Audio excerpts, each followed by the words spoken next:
మత్తయి సువార్త 4వ అధ్యాయం 10, 11 వచనాలు మనం చూసుకున్నట్లయితే, యేసు ప్రభువారు సాతానుతో, సాతానా పొమ్ము, ప్రభువైన నీ దేవునికి మొక్కి ఆయనను మాత్రము సేవింపవలెను అని వ్రాయబడి ఉన్నదని చెప్పగా, సాతాను ఆయన్ని విడిచిపెట్టి వెళ్ళిపోవడం జరిగింది.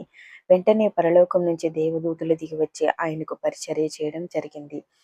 పరలోకం నుంచి దేవదూతలు మాత్రమే దిగిరావడానికి గల కారణం, ఈ లోకంలో పాపం తప్ప పరిశుద్ధతకు చోట్లేదు.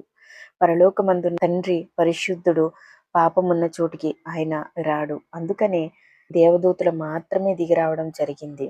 గనుక యేసుక్రీస్తు ప్రభువారు పరలోకం నుంచి ఈ లోకానికి దిగిరావడం జరిగింది. పాపం అంటే ఏంటో ఎరిగిన యేసుక్రీస్తు ప్రభువారు మన పాప భారాన్ని ఆయన పైన వేసుకుని, విలువ శ్రమల చేత ఆ పాప భారానికి శిక్షను విధించి మనలను స్వతంత్రులుగా చేయడం జరిగింది.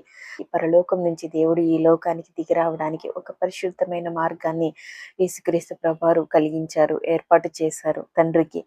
అలాగే మనము ఈ లోకం నుంచి పరలోకమునకు, మన తండ్రి దగ్గరికి వెళ్ళడానికి యేసుక్రీస్తు ప్రభువారే మార్గమై మనకు మార్గం చూపించారు.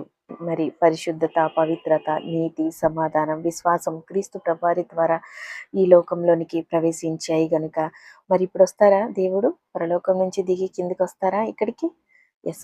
యోహాను సువార్త 14వ అధ్యాయం 23వ వచనం మనం చూసినట్లయితే, ఒకడు నన్ను ప్రేమించిన ఎడల వాడు నా మాట గైకొనును, తండ్రి వానిని ప్రేమించును, మేము వాని యొద్దకు వచ్చి వాని యొద్ద నివాసము చేతుము. నివాసం అంటే ఒకరోజు ఇలా వచ్చి అలా వెళ్ళిపోయేదా? నివాసం కాదు. పర్మనెంట్గా ఉండిపోయే ప్లేస్ని, పర్మనెంట్గా ఉండిపోయే చోటుని నివాసము అంటారు.